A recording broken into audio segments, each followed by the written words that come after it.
Morning tea குடிக்கிற டைமில் தான் நான் என்னோடய விஷன் போர்டு வந்து அப்சர்வ் பண்ணுவேன். லைக் அந்த 3 to 4 மினிட்ஸ் வந்து அந்த விஷன் போர்டையே நான் பார்த்துட்டு யோசிப்பேன் என்னென்ன பண்ணணும் இதுக்கப்புறம்னு. அண்ட் அதுக்கப்புறமா அன்னைக்கான நாளில் நான் என்னென்ன பண்ணணுன்ற லிஸ்ட் வந்து நான் எழுதுவேன். லைக் அந்த டூ டூ லிஸ்ட் எழுதி வைப்பேன்.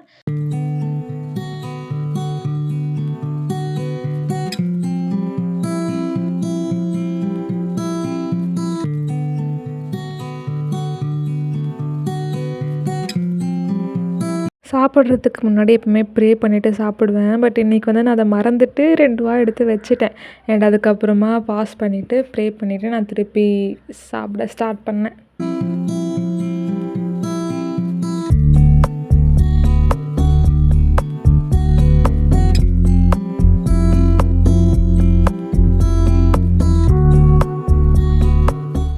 எப்பயுமே சாப்பிட்டு முடிச்சதுக்கப்புறமா நான் மெடிடேஷன் தான் பண்ணுவேன். லைக் சம்டைம்ஸ் வந்து விசுவலைசேஷன் மெடிடேஷன்ஸ் பண்ணுவேன்.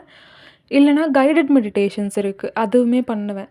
அண்ட் இது வந்து இல்லாமல் இருக்க முடியாது அப்படின்ற பாயிண்ட்டுக்கு வந்து நான் வந்துட்டேன். லைக் காலையில் அண்ட் நைட் வந்து நான் பண்ண ஸ்டார்ட் பண்ணிட்டேன். அண்ட் இது வந்து ரெகுலராக பண்ணுறனால மைண்ட் கிளியராகவும் இருக்குது, பீஸ்ஃபுல்லாகவும் இருக்குது. நம்மளோட கோல் என்ன அப்படின்றத யோசித்து போகிறதுக்குமே ஈஸியாக இருக்குது எனக்கு இது. அண்ட் அதுக்கப்புறமா ஜேர்னல் பண்ணுவேன். லைக் என்னெல்லாம் மைண்டில் இருக்கோ அது எல்லாத்தையுமே எழுதுவேன். அது சம்டைம்ஸ் என்ன பண்ணுவேன்னா, ஸ்கிரிப்டிங் மெத்தட் இருக்குல்ல, அதையுமே நான் யூஸ் பண்ணுவேன். லைக் நம்மளோட கோலை வந்து நடந்த மாதிரி பாஸ்ட் டென்ஸில் வந்து நான் எழுதுவேன். லைக் அது எழுதுகிறப்போ நான் ஃப்ரீக்வன்சிஸ் வந்து கேட்டுகிட்டே எழுதுவேன்.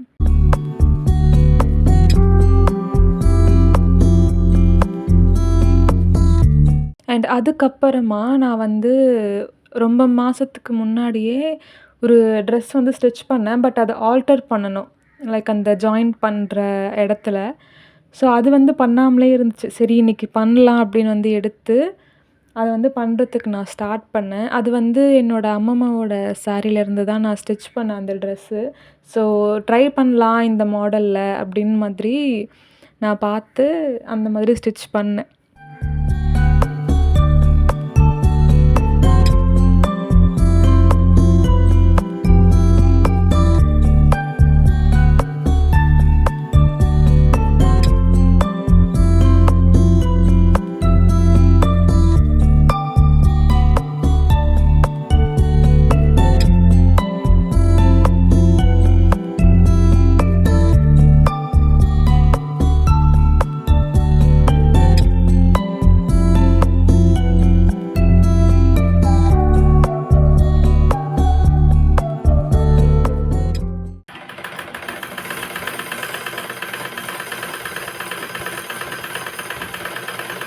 இந்த நூல் வந்து சுற்றுனது போதுமா அப்படின்னு வந்து இங்கே நான் ப்ராசஸ் பண்ணிகிட்டு இருக்கேன்.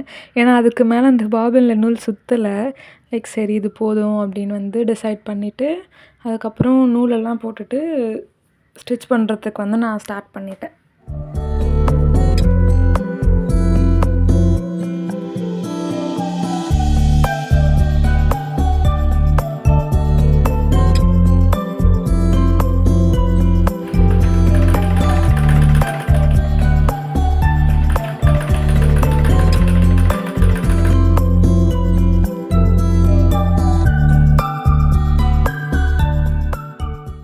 இதுதான் அந்த ட்ரெஸ்ஸோட ஃபைனல் அவுட்புட். அண்ட் இந்த ஸ்டோன்ஸ்லாம் இதுக்கு முன்னாடியே நான் ஸ்டிக் பண்ணி வச்சது தான்.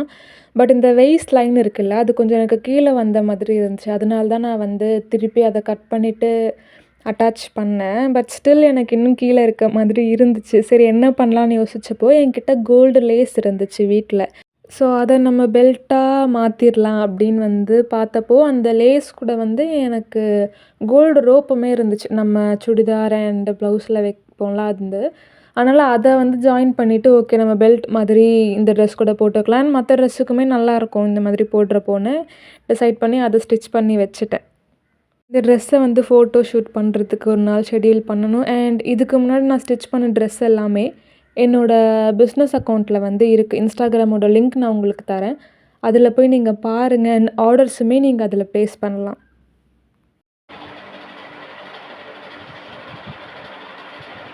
ஈவினிங்கில மூவி வந்து போக டிசைட் பண்ணியிருந்தோம். லைக் அம்மா கூட அண்ட் அம்மாவோட ஃப்ரெண்ட்ஸ் கூட. ஸோ, அதனால நான் வந்து கிளம்புனேன். அண்ட் அதுதான் என்னோட அவுட்ஃபிட். சரி சிம்பிளா போதும் கேஷுவலா அப்படின்ற மாதிரி அத போட்டுட்டு போனேன். அண்ட் அதுக்கப்புறமா ஆட்டோ புக் பண்ணிட்டு நாங்க தியேட்டருக்கு வந்து போயிட்டோம்.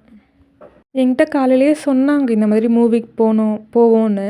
பட் எனக்கு போற வரைக்குமே எந்த மூவி போறோம்னு எனக்கு தெரியல. அதுக்கப்புறம் தான் ஓகே டிஎன்ஏ போறோம் வந்து டிசைட் பண்ணியிருந்தாங்கன்னு எனக்கு தெரியும். லைக் அந்த மூவி உண்மையாவே நல்லா இருந்துச்சு.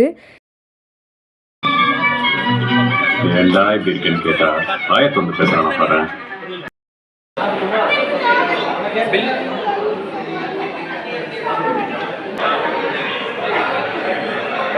மூவி முடிச்சதுக்கப்புறமா கார்ல வந்து வீட்ல இறங்கிட்டு நான் படுத்து தூங்கிட்டேன். சாப்பிட கூட இல்ல. லைக் இந்த விலாக் உங்களுக்கு பிடிச்சிருந்தா மறக்காம சப்ஸ்கிரைப் பண்ணிருங்க. Thank you.